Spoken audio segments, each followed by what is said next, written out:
নমস্কার বন্ধুরা, আমি কাঁঠাল দিয়ে একটা নতুন ধরনের রেসিপি আপনাদের সামনে শেয়ার করব। তো মালপোয়া কাঁঠালের আর ফুরুলি। প্রথমে আমি কাঁঠালগুলোর দানাগুলো বের করে নিয়ে ব্লেন্ডারের মধ্যে দিয়ে দিলাম। দিয়ে একবার ব্লেন্ড করে নেব। এরপর আর একবার খুলে এক বাটি চিনি দিয়ে আর একবার ব্লেন্ড করে নিলাম।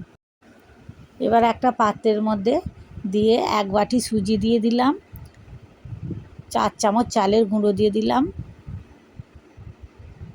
স্বাদ অনুযায়ী লবণ দিয়ে দিলাম আর 1 চামচ বেকিং পাউডার দিয়ে দিলাম।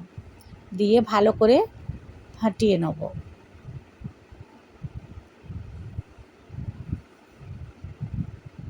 ফাটানো হয়ে গেছে।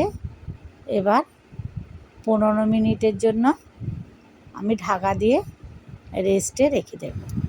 এরপর 15 মিনিট পর ঢাকাটা খুলে নিয়ে আমি কিছুটা ডো তুলে নিয়ে সাদা তিল 2 চামচ দিয়ে একটু মাখিয়ে নিয়ে আবার একটু ঢাকা দিয়ে রেখে দিয়েছিলাম। ঢাকাটা খুলে নিয়ে তেলটা গরম হয়ে গেছে। এবার গোল গোল শেপ দিয়ে লাল লাল করে উল্টে পাল্টে ভেজে তুলে নেব।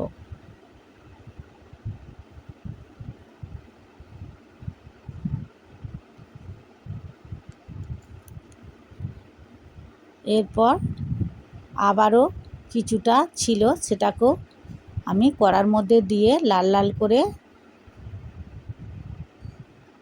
উল্টে পাল্টে তুলে নেব। ফুরুলিগুলো হয়ে গেছে।